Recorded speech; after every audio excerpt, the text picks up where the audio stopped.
Hello friends, greetings to everyone in the latest video of our war bulletin on Ukraine. In this recording, we will address the recent events related to the armed rebellion led by Prigozhin, which began on Friday, June 23rd.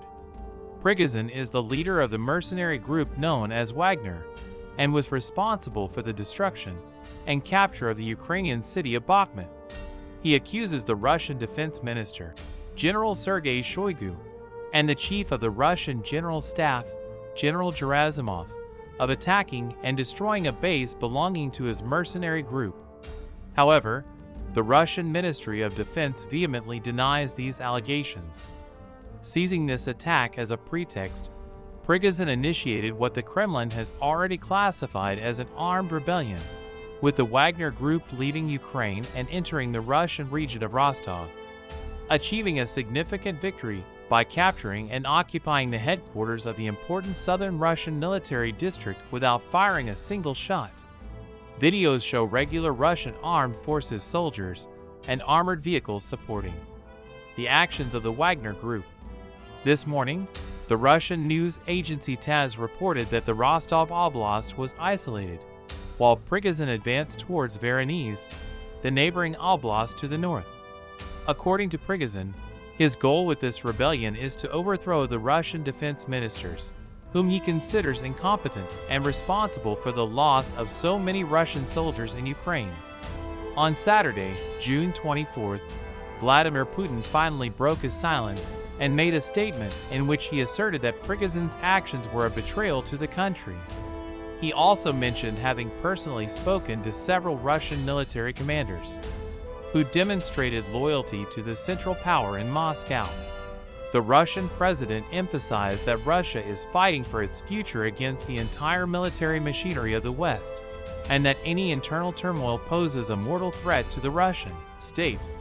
Putin stated that he will not allow a new civil war, similar to the one that resulted in the end of the Russian monarchy in 1917, to happen again, ensuring that all traitors will be punished.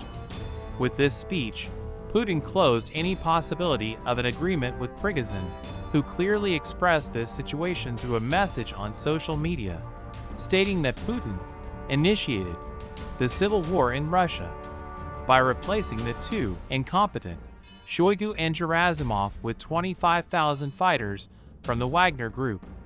Prigozhin's message concludes with the phrase, "Soon, Russia will have a new president." Putin's statement and Prigozhin's response make it evident that Russia is on the brink of plunging into a civil war. In fact, there are several videos and images showing confrontations, and even Russian aircraft being shot down by Wagner mercenaries.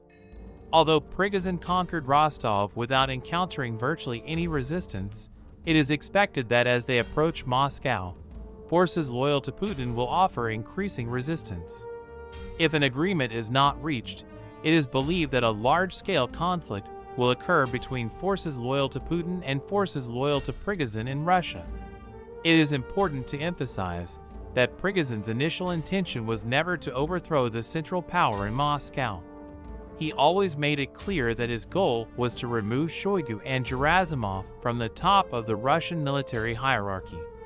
However, as mentioned, Putin's speech indicates that he has decided to keep them in their positions, treating the movement led by Prigozhin as a rebellion and a betrayal to the Russian state. Therefore, an armed rebellion that initially aimed to replace Russia's military leadership seems to be rapidly turning into a genuine war for control of the country itself, a civil war. If you enjoyed the content, please like the video, subscribe to the channel, and activate the bell to receive future updates. Thank you.